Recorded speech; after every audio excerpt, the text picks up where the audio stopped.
everyone, welcome to my vlog. It's another day, another experience. So if you watched my previous video, we already explored Sentosa Island of Singapore.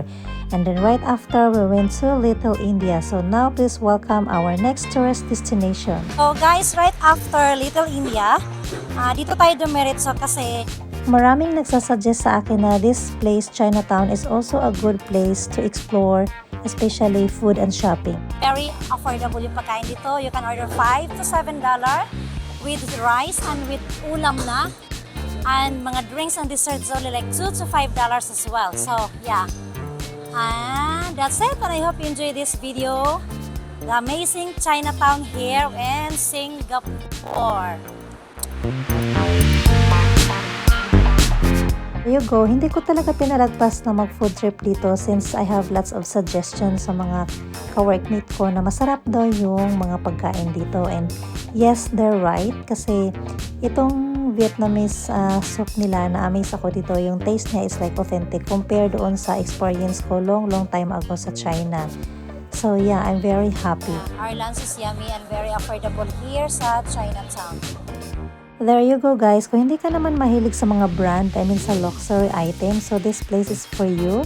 Para maiba naman yung experience. So here, na-enjoy talaga yung sister ko. Marami siyang na-shopping dito like mga cloth, mga bag na pang souvenir. This place is like, you know, it's amazing and it's very affordable. And yung mga food dito is kakaibang experience.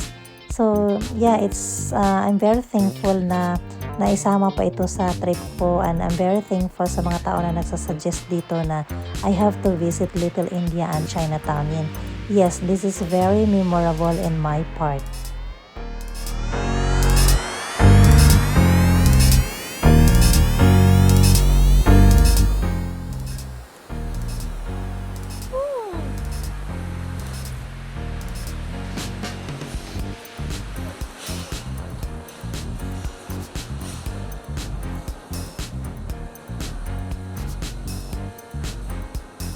It's nice. It's very nice actually, guys.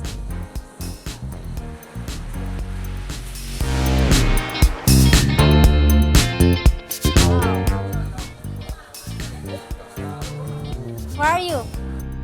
So, I think that's it for today guys. Kailangan na namin bumalik at maglakad dahil iniwan namin si mama. My mom is already 81 years old and I know she's tired of walking since Little India until here. So that's why I decided to, you know, rest na lang muna siya doon sa isang area at balikan lang namin siya. So thank you for watching. Hope to see you next time.